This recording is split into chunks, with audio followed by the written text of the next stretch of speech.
BRS అంటే బంధు అయిన రాష్ట్ర సమితి అని మోదీ గెలిస్తే రష్యా మాదిరిగా ప్రజాస్వామ్యం ఖతమవుతుందని, తెలంగాణలో 14 ఎంపీ సీట్లు కాంగ్రెస్ గెలవబోతుందని మంత్రి కోమటిరెడ్డి వెంకటరెడ్డి అన్నారు.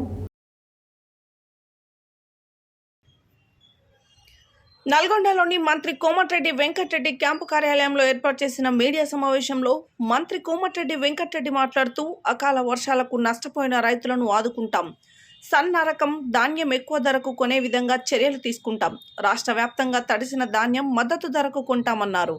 రైతు బంధు వేసేందుకు ప్రభుత్వం సిద్ధంగా ఉందని, బీఆర్ఎస్ బీజేపీ ఓటమి భయంతో రైతు బంధు ఆరోపిస్తుందని అన్నారు. 2 లక్షల రుణమాఫీ ఆగస్టు 15 లోపు చేస్తాం. 3 రోజుల ప్రచార సమయం ఉంది. కార్యకర్తలు కష్టపడి పని చేయాలి. నల్గొండ నియోజకవర్గం పార్లమెంట్ ఎన్నికల్లో అత్యధిక మెజారిటీ వస్తుంది. జూన్ 5 నుండి అవినీతికి తావు లేకుండా అభివృద్ధి కూడా జరుగుతుంది. వాటర్ ట్యాంకులు, అండర్ గ్రౌండ్ డ్రైనేజీలు అభివృద్ధి చేస్తాం. ఔటర్ రింగ్ రోడ్కు సమీపంలో 50 ఎకరాల్లో డబుల్ బెడ్రూమ్ ఇల్లు కడతాం. మీడియా కొరకు ప్రత్యేకంగా ప్లాట్లు, డబుల్ బెడ్రూమ్లు కట్టిస్తాం. డిసెంబర్ వరకు అన్ని చెరువులు నింపేందుకు ప్రణాళిక సిద్ధంగా ఉంది. మూసి, బ్రాహ్మణ వెల్లెంల ప్రాజెక్టుల పెండింగ్ పనులు పూర్తి చేస్తాం.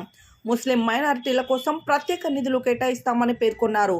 స్కిల్ డెవలప్మెంట్ కోసం 20 కోట్లు కేటాయించామని, పార్టీలకు అతీతంగా అభివృద్ధి కోసం కృషి చేస్తున్నాం. అమెరికాలోని కొన్ని కంపెనీలతో ఉద్యోగ కల్పనకు కృషి చేస్తున్నాం. వచ్చే ఎన్నికల్లో ఓపిక ఉంటే పోటీ చేస్తా, లేదంటే మా నాయకులు పోటీలో ఉంటారు. ప్రతీక్ ఫౌండేషన్ ఆధ్వర్యంలో విస్తృత సేవలు అందిస్తామని తెలిపారు. బీఆర్ఎస్ అంటే బంద్ అయిన రాష్ట్ర సమితి. మోదీని ఒకటే అడుగుతున్నా, 2013లో మోదీ చెప్పిన మాటలు ఒక్కటి కూడా అమలు కాలేదు. జనధన్ ఖాతాల్లో 15 లక్షలు, 2 కోట్ల ప్రభుత్వ ఉద్యోగాలు ఇస్తా అన్నారు. జీఎస్టీ పేరుతో దోచుకున్నారు. ఇండియా కూటమి కేంద్రంలో అధికారంలోకి రాబోతుంది. మోడీ గెలిస్తే రష్యా మాదిరిగా ప్రజాస్వామ్యం ఖతమవుతుంది. తెలంగాణలో 14 ఎంపీ సీట్లు గెలుస్తున్నాం. రాహుల్ గాంధీ ప్రధాని అవుతారని తెలిపారు. చైనా 30 ఏళ్ళు రాసుకుంటాడు ఆయన. ఇక బీజేపీ ఎలక్షన్ పెట్టరు. భారతదేశంలో ప్రజాస్వామ్యం ఖతమైపోతుంది. రాజ్యాంగం ఉండదు. మీకు చెప్తున్నా, ఇది నేను ఎప్పుడైతే ఒక కులాన్ని 20-25 కోట్ల మంది ఉన్న ఒక ముస్లింని టార్గెట్ చేస్తే ఏం పద్ధతి అది? 1 కోటి మంది ఉన్న వాళ్ళు ఆదరించాలి. ప్రధానమంత్రిని అందరినీ కలుపుకొని పోవాలి. అంతే తప్ప పొద్దున్న లేస్తే ఒక దాన్ని, ఒక మతాన్ని టార్గెట్ చేసి ఇది బాధ కనిపించే విషయం. అభివృద్ధి ఒకవైపు చేయవు. దేవుణ్ణి అందరూ మొత్తం అది వాళ్ళకి కానీ ఇది మంచి పద్ధతి కాదు. అభివృద్ధి పోతే పేదవాళ్ళు ఇప్పుడే భయపడుతున్నారు. సాహారకు మొక్కలతో లక్షల మంది రోడ్ల పాలైన దోచుకొని పోయారు. వేద కోట్లు.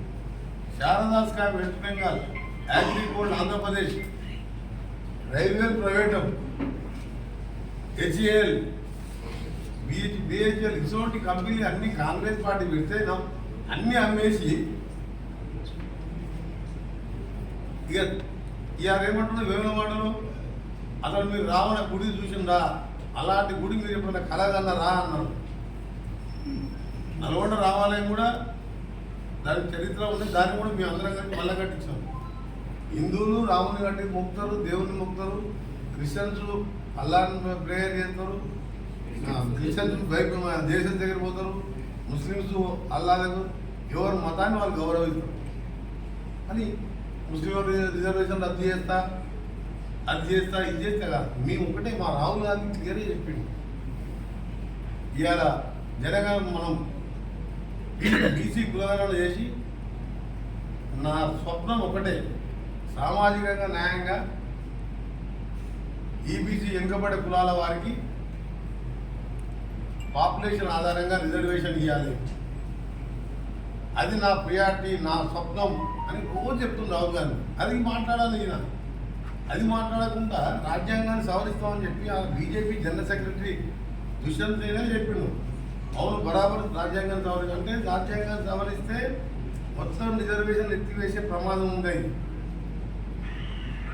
మేము ఒకటే డిమాండ్ చేస్తున్నాం. తెలంగాణ అసెంబ్లీ తీర్మానం చేసినాం.